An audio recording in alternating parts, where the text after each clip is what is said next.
33-чү чоң күнөө бул эмне? Ташаббухун ниса бир рижал ва ташаббуху рижал бин ниса. Аялдардын эркектерге окшошкондугу, ошондой эле эркек кишилердин аялга окшошуусу бул чоң күнөөгө кирет. Түшүнүктүбү? Демек, бизде аял деген аял эркек бар, барыңыздар билесиздер. Бул бир гана адам затында эмес, берки тирүү жандарда, мисалы тоо ташта, дарактарда деле, эмне, өсүмдүктөрдө, биз жеп аткан мөмө жемиштерде деле эркек аял бар да. Муну Алла Таалам Куранда айтып кеткен, муну азыркы илим тастыктады, бул өзүнчө бир тема. Бирок тилекке каршы ошол Алла Тааламдын жараткан фитратын, жараткан табигый немесин буза турган бир адамдар пайда болду, тилекке каршычы. Пайда болуп, ошонун негизинде канча миллион, миллиарддаган долларларды сарптап, азыр мына ошонун мөмөсүн алып ататтар да. Алар план бул 100 жыл мурда, 150 жыл мурда пландаган иш болгон, ал ишке ашып жатат. Пайгамбарыбыз саллаллаху алейхи ва саллям хадисте айтат. Абдулла бин Аббас айтат. Имам Бухари риваят кылат, бул хадисте. Ошо бирөөлөр неме дебесин үчүн, хадистин даражасын азыр элдин баары неме болуп калды го. Шейх Гуглга кирип эле таап алып. Имам Бухари риваят кылган хадисте Абдулла бин Аббас айтат. Ла'ана Расулуллахи саллаллаху алейхи ва саллям ал-муташаббихина минар rijal bin nisa wal mutashabbihat minan nisa bir rijal дейт. Алланын элчиси саллаллаху алейхи ва саллям эркектердин аялдарга окшошкондорун, ошондой эле аялдардын эркектерге окшошкондорун каргады дейт. Бул жетиштүү болуш керек, бул мусулман кишиге жети, бул Алланын пайгамбарыбыздын каргышы тиет экен десе эле, ошол заматта мусулман киши тыйылыш керек да. Эмнегедир дагы эле биздин эл мындай көрбөй жатабыз да. Макрухтан коркушат дагы, мисалы бейнамаз жунуп болуп жүргөнү коркот, бирок бейнамазда өзү намаз окубайт. Ал эмне мисалы? Ошондуктан биз ал чоң күнөө маселесин элге түшүндүрүп атабыз да. Эң биринчи бизде чоң күнөрдүн этет болушубуз керек. Бул эркек менен аялдын бири-бирине окшошуп, ошол ЛГБТ маселеси да, мисалы, баары ошого барып такалат. Мунун келип чыкканы ошол мынал, мисалы, Европа мамлекеттери. Булар өздөрү, мисалы, христиан дининен, ошол христиан дин кызматкерлеринин залакасын көрүштү да, тарыхтачы. Мисалы, себеби христиан дини билимсиздиктин немесинде түптөлгөн да. Мисалы, христиан дин кызматкерлери, чиркөөнүн дин кызматкерлери ар бир маселеде аларда шариат өздөрүнүн китептеринен, ыйык китебинен бир маселе чыкпайт. Аларда бир гана тасаввуф деп коет, ички дүйнү тазалоо. Ошондуктан алар илимге каршы чыгып, алардын ошол доордо, мисалы, канча кылым мурда, мисалы, баягы бирөө бир нерсе ойлоп тапса, аны динден чыгарып, өлтүрө берип, ошодон анан алар кыйналып кетип, жүдөп, анан не кылышты, каршылык чыгып, чиркөөгө каршы чыгышты. Дагы келип алып, анан бизге дагы каршы чыгып атат да. Жок, ислам дини илимге каршы эмес. Биз ошону түшүнөйлү да. Бул эң маанилүү маселе. Ислам дини эч качан илимге каршы эмес. Наоборот, тескерисинче биздин алымдар айтат. Кайсы бир аймакта бир оорудан бир киши каза болуп кала турган болсо дейт, ошол ооруну айыктырган врач болбосо дейт, элдин баары күнөөкөр болот дейт да. Эмне үчүн? Ошол аймак, район, облус болобу, ошол ооруга тийиштүү ошону дарылай турган бир врачты, адисти даярдаш керек болчу дейт да. Түшүнүктүүбү? Бизде фарды кифая деп аталат. Мен мисалы илгери немеде Малайзияда окуганда магистратура, ошону бизде светтик деп айтабыз да, светтик билим деп. Аны антип айтпайт эди. Бизде муну фарды кифая дейбиз. Бул ар бир мусулман, ар бир эмес, кифая, жетиштүү сандагы мусулмандардын эмелери, кадрлары болуш керек ушул тармактачы. Анан булар ошентип өздөрү ар нерсени ойлоп таап, анан аягында мына ушул биз көрүп жаткан немеге, акыбалга келип калышты. Мунун баары эмнеден келип атат? Адамдар өзү Алла Тааламдын тагдырына наразы болуп атат да. А мусулманчылыкта билесиздер, имандын негизги түркүтөрүнүн бири эмне? Тагдырга иман келтирүү, ага ыраазы болуу. Алла Таалам сени эркек кылып жаратуу, сен ошого ыраазы болушуң керек. Аял кылып жаратуу, сен ага ыраазы болушуң керек да. Ошого алар каршы чыгып ататтар да. Эркек болуп төрөлүп, чоң эки мен эркек болгум келет, мен мындай жумшак, нажик болуп, аялга окшош жүргүм келет дейт. Аялы болсо, анысы эркек сурой болуп, мен күчтүү болгум келет дейт. Бул эмне? Бул тагир халкилла, Алла Тааламды жаратканына каршы чыгуу, өзгөртүү. Мунун статьясы деле оор шариаттачы. Ошентип неме кылып анан алардын бул башында балким бул оору болуп башталган илгери, мисалы 100 жыл мурун. Бирок ал азыр оору эмес, ал уже өзүнчө бир саясат болуп кинолордо баягыдай пропаганда кылып ататтар да буларчы. Интернетте, YouTube'да бүт жакта ошентип неме кылып кинолордо мисалы 1,5 сааттык кино болсо ошол жерде 1-2 минут баш аягынан деп мындай эпизод кылып 20-30 секундтук кылып ЛГБТга багыш неме кылыпчы, үгүттөп. Ошодон анан адамдарда, жаш балдарда бир неме пикир пайда болду да. Баары бул бузукулук, бул адамзаттын немесин бузуу. Бир гана бул адамзат неме динге эмес, бул адамзаттын каршы эме да бул маселечи. Ошону неме чыгышты, мисалы азыр ошонун айынан мисалы баягыда немесин алмаштырып жатат, жынысын алмаштыргандар, операция аркылуу. Бул Денмарк, Дания, орусча. Данияда 30-жылдары башталган экен да. Ошодон анан уланып келип атат. Азыр мына эски статистика боюнча батыш мамлекеттеринин 20дан ашык мамлекетинде буларга уже мыйзамдуу түрдө уруксат берилиптир. Бир адам өзүнүн жынысын алмаштыргангачы, көрдүңүздөр аябай коркунучтуу да. Мисалы мына Сан-Францискодо эски неме боюнча статистика 15,4% дейт. ЛГБТ. Эмне деген цифра? Аябай чоң да. Караңыз. Бразилиянын жалпы калкынын 7,8% ошол ЛГБТ дейт. Аябай чоң цифра. Мында окусаң аябай неме да, коркунучтуу. Мисалы Аргентинада 2012-жылы баягыда неме мыйзам кабыл алып 18-ге чыккандан кийин эме кылса өзгөртүп, атын өзгөртүп, жынысын өзгөртүп, бүт документтерин өзгөртсө акысы бар деп айтылган да. Мисалы Таиландка жыл сайын 2 миллиондон ашык турист барат. Алардын канча миңдегени ошол немесин жынысын алмаштыруу үчүн. Кээ бир статистикада айтат, Таиландда бир врач 200 операция жасайт дейт. Жыныс алмаштыруудачы. Көрүңүз? Бир жылдачы $30,000 дейт. Көрүңүздөрбү? Мына Британияда эски статистика боюнча эме дептирлер да, 50 эркектин 50 атанын бирөөсү, 50ден бири билбестиктен башка бирөөнүн баласын багып жүрөт дейт үйүндө. Көрдүңүзбү? Зынакорлук да. Мисалы 50 үй элестетиң, 50 үйдүн бирөөсүндө ошондой чыгат дейт да. Зынадан башка бирөөнүн баласын багып жүрөт да. Анан ошону биз тилге каршы биз сүйлөгөндөчү этият болойлу да. Башка бирөөнүн баласы тигимди мындай аябай бул өтө коркунучтуу сөз да. Мисалы мен бир эмеде болуп калдым, бир жыйында бир мекен бир эме болду, бир кече. Анан жети атасын ким билет деп айтты. Анан бир бала чыгып айтып атса, жети атасын айтса, анан тиги алып баруучу тамашалап айтып атпайбы, сен жети атаңды айттыңбы же кошуналарыңа айттыңбы дейт да. Бул тамаша болгону менен элдин баары күлдү. Тамаша болгону менен бул кыйыр түрдө сен зынакорлук менен эме кылып атасың да, анын аталарынчы. Бул тамаша эмес, айрыкча зына, тиги бул анекдот кылып деле айтпаш керек. Мусулман киши, айрыкча намазкан кишинин тили ага барбаш керек, антип зына менен тамашалаганчы. Ошондон этият бололу да, иншалла. Ошондуктан Австралияда дейт неме кылыптырлар да, аларда баягы мен тамашалап элем, буларда бар экен. Бизде мисалы азыр аялдардын укугун коргоо деген немелер бар го, мекемелер. Бирок эркектердин укугун эч ким коргобойт, мисалы да.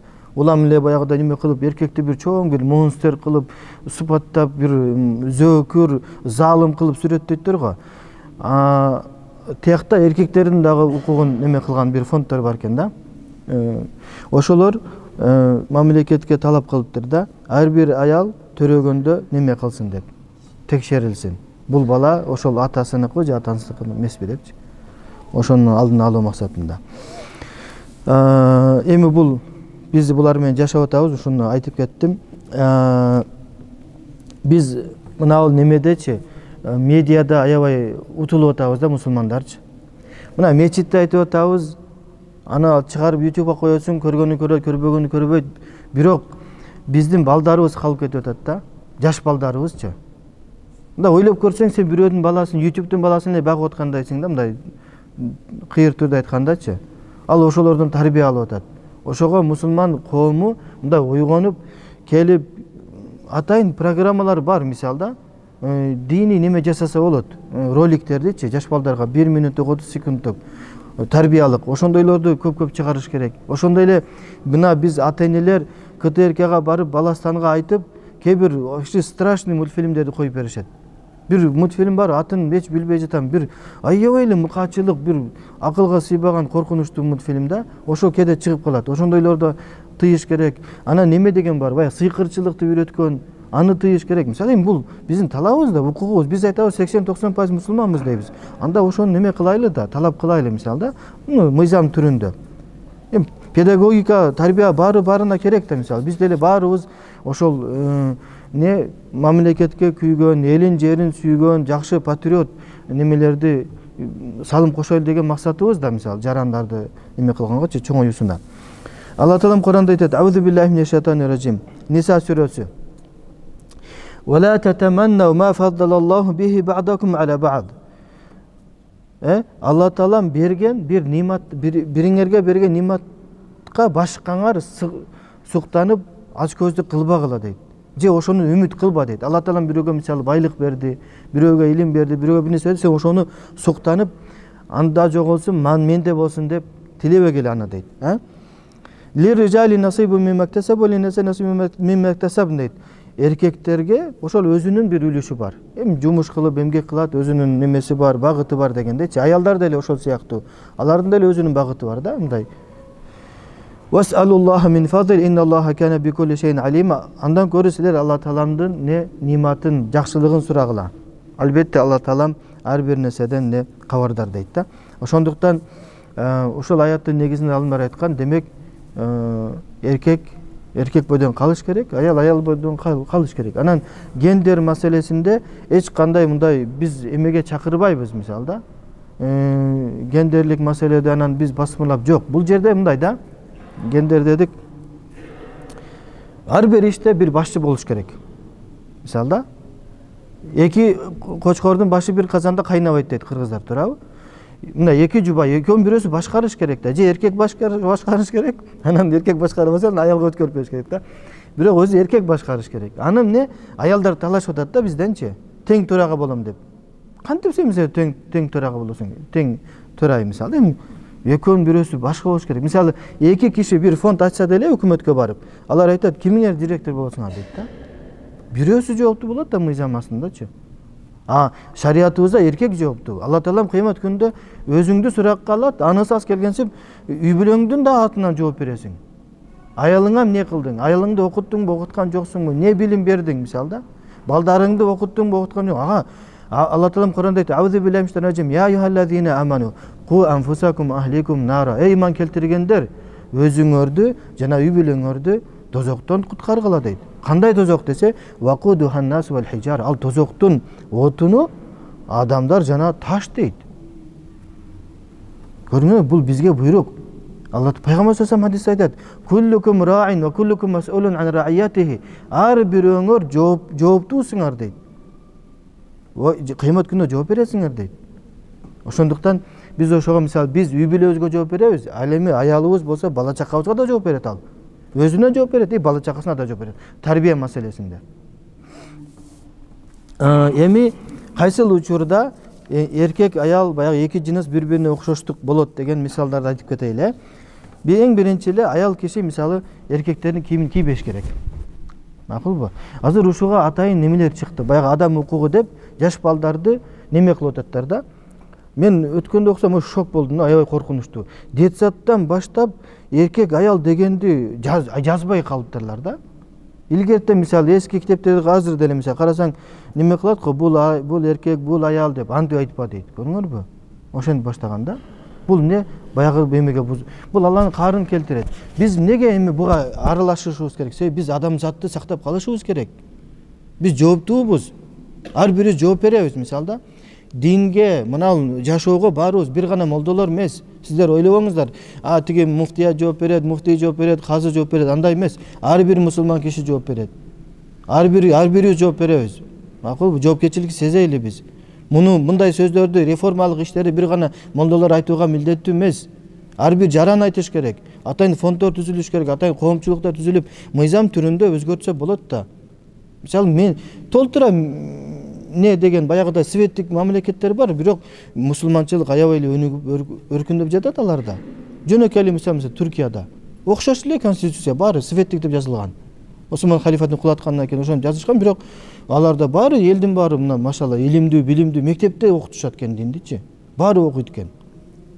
Ошого биз өтүшүбүз керек. Мына мен темадан чыгып кеттим. Аял киши мисалы эркектин кийимин кийүүсү бул туура эмес. Макул, бул окшошкондукка кирип калат да. Ошондой эле мисалы эркектердин кийимин кийет, анан саат эркектин саатын тагат, эркектердин галстугун тагат. Ошондой эле эркектер мисалы аялдын кийимин кийгени бул деле болбойт. Аялдардын көйнөктөрүн, аялдарга таандык туфли, андай мындайларды, анан мунучу эми кээ бир актерлор немелер мага капа болбосун, бирок акыйкат динибиз бул, биз дин эме кылып атпайбызбы? Муну тамашалап деле кийип баягыдай неме кылган болбойт шарияттачы. Сахнага чыгып эркектер эмнеге эки эркек аялдын ролун аткарыш керек? Аялды эле чыгарып койгула. Сөзүңдү жаздырып кой, ошол эле эме кылсын. Обязательно сөзсүз бир эркек чыгып аялдын ролун аткарыш керек мисалда. Андай бул чоң күнөө да. Мына Абу Хурайра радиаллаху анху айтат. Баягы эле хадисе бул имам Дауд Абу Дауд риваят кылыптыр. Ла'ана Расулуллахи ар-раджул ялбису либсатал мар'a дейт. Абу Хурайра радиаллаху анху айтат, Алланын элчиси аялдын кийимин кийген эркекти жана эркектин кийимин кийген аялды каргады дейт. Ачык айтылган хадис сахих. Макулбу? Музор коркунучтуу. Айша энебизден сураганда инна имраатан талбасун на'л. Айтыптырлар да бир аял ошо бир эркектердин бут кийимин кийеткен дегенде анан не деди? Факалат ла'ана Расулуллахи ар-раджула минан ниса дейт. Алланын элчиси эркек сорой аялдарды каргаган дейт. Көрдүңүздөр, бул тарбиядан жашынан үйрөтүшүбүз керек да, биз жаш балдардычы. Кантип кийиниш керек, не деп сүйлөш керек, нени жеш керек, мисалы мындай кийим кече немелерди мындай үйдөн башталат иншалла. Дагы бир немеси ошол окшоштук маселесинде аял кишинин эми бул бир аз биздин коомчулукка оор келип калышы мүмкүн. Аял кишинин эркектер сыяктуу эшикке көчөгө чыгуусу өзү шарият боюнча, шариятта деле, адамзаттын тарыхында деле, исламга чейин деле мисалы аялдар өзү көбүнчө үйдө болгон да. Аялдар үйдө отуруп, жөн отурбайт да, баягыдай не ошол жактагы жумуштарды жасайт мисалы да, баласын тарбиялайт, баласын чоңойтот. Ошентип коомчулукка жардам берген. Ошондо анан не коомчулук өскөн. Азыр бизде аялдар баары үйдү таштап коюп, шариятыбыз важип деген талап кылган нерсени таштап, керек болбогон нерсеге сыртка чыгып, анан акча табам дейт да. Аял киши сыртка чыгып акча тапканда канча пайда келтирет үй бүлөнүн бюджетинечи мисалы. Эсептеп көрсүңдөр. Ал мисалы 20 000 сом алып келем дейт айлык, бирок текта убыт 30-40 000 сом болот. Баласын жоготуп атат, баласын бирөөгө берип атат да мисалы, мага чоңойтуп бер деп. Андан көрүп мындай жоопкерчилик да бул. Алла таала эртең баарыбызды сурайт, аялдарды сурайт, сен эмне үчүн үйүңдү таштап, эмеге көчөгө чыгып иштедиң деп. Бизде ислам шариятында көп алымдар аял кишинин сыртка чыгып иштегенине каршы немесин билдирген пикирин. Анан Европа тарыхта, азыркы Европа аялды сырт көчөгө чыгарып, анан коомчулукту бузган. Тахрирул мар'a, аялдын эркиндиги деген лозунг менен анан мына коомчулукту бузду да. Алардын немесин, медиасын көргөн биздин аял заттар деле ошо менен азгырылып кетти да. Алла таала Кур'анда айтат, Ахзаб сүрөсү, Аузу биллахи минаш ражим. Вақарна фи буютикун дейт. Алла таалам айтып атат аялдарга, пайгамбарыбыздын аялдарына, инелерибизге. Аларга айтылган сөз биздин аял затына деле айтылат. Үйүңөрдө отургула деген да. Аял киши табиятынан өз үйдө отуруш керек. Аябай чоң жумуш мисалда, үйдөгү жумуш жеңил деген жок мисалда. Ал аябай кыйын, эркек аны көтөрө албайт. Бир эле учурда телефондо сүйлөшүп, баласын карап, тамак жасап, аны эркек көтөрөбү? Алла таала аялды ошентип күчтүү кылып жараткан да. Ошону көтөрө билгенчи. Бул бир маселе. Анан эркектерди мисалы кээ бир эркектер мисалы баскан турганда, сүйлөгөндө, жылмайганда аялдарга окшошкондо бул деле чоң күнөө болот. Үнүн неме кылып өзгөртүп, анан андай мындай деп өзүн мындай назик көрсөтүп, андай эмес. Алла Таала аялдарды сыпаттап жатып эмне дейт? Аузу биллахи минаш ражим. Бул баягы Муса алейхиссалам окуясында фажаату ихдахума тамши аля истихя дейт. Ошол эки кыздын бирөөсү уялып басып келди дейт Мусагачы. Бул Шайб алейхиссаламдын кызы болгон. Уялуу аялдын немеси. Аялдардын сыпаты. Азыр болсо кээ аялдар эркектерден да эме болуп калды да. Алардан сен өзүң уяласың. Эркектердин сыпаты эмне дейт? Qalat ihdahuma ya abati istajir inna khayra man istajata al-qawiyul amin. Ошол аяттын уландысы. Ошондо эки кыздын бирөөсү айтты атасына: атаке, сен ушуну бизге эмеге ижаратка алсаң, бизге кызматка алсаң, анан бул кызматка ала турган киши, жигит бул эмне экен? Күчтүү жана аманаткөй дейт. Муса алейхиссалам мактап атат да, күчтүү жана аманаткөй дейт. Анан тафсир алымдар айтат. Бул кыз Муса алейхиссаламдын мындай сыпатын кантип билди десе, күчтүүлүгүн баягы тафсир китептеринен окусаңыздар болот. Бир кудуктун үстүндөгү чоң ташты 5-6 киши көтөрүп жылдыра турган ташты өзү түртүп койду. Мунун күчтүүлүгүн көрдү. Анан экинчисинен анын аманаткөй экендигин каяктан билди десе, ал кыз жүрүңүз атама деп алып жөнөгөндө алдына басканда, анан шамал болуп немеси аягы, кыздын аягы көрүнүп калганда, ал айткан: сен мени артыма өт дагын, мен түз басам, анан оңго десе сен таш алып, таш менен ыргытып мага көрсөтүп тур деген да. Навигатор, биздин тилде навигатор болупчу, мисалы. Азыр направо, налево дейт го. Ошондой. Ошону таш менен ыргытып эме кылып, оң жака деп, оң жака таш. Тафсирде ошентип келет. Ошодон эмне анын аманаткөйдүгүн көргөн дейт да. Баягы немени айтты мен буга чейин, аял кишинин эркек менен баягы бийликти талашканы бул туура эмес, шариятыбызга каршы келет. Бирок эми аял киши эгер мисалы кээки үйдө отуруп зериктим десе, анда эртеден кечке эмес 3-4 сааттык жарым немеге иштесе болот. Мисалы да, алымдар уруксат берген. Бирок аялдын өзүнүн немесине, аялдык сыпатына жараша болгон жумуштарга, тарбия, детсад, мектеп, мисалы да боло берет. Ашканада иштесе, негизгиси эркектер аралашпаган жерде иштеш керек. Анан эркектер кыла турган баягыда жер казган, анан эмне баягы көмүр шахталарда, андай заводдордо оор андай туура эмес болуп калат. Ошондой эле аял кишинин махрамсыз сапарга чыгуусу бул дагы болбойт. Акылбы? Ал эркек киши чыгат. Аял киши сапарга чыга турган болсо, мисалда, бул жактан айылга жөнөдү, анда жанында бир махрамы болуш керек. Биз эмнегедир ушул немеге маани бербей жатабыз, тилекке каршычы.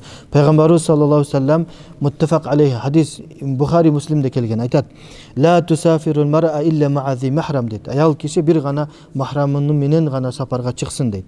"Ва ла ядхулу алейха раджулун илля ма'аха махрам". Жана ошондой эле аял кишиге мисал бир комнатада болсо, ал ошол комнатага, ошол бөлмөгө ошол аялдын чоочун эркек ошол аялдын махрамы менен гана кирсин дейт да. Чоочун эркек менен аял бир жерде, бир комнатада отурганы болбойт, шарият боюнча. Муну баарыңыздар билесиздер.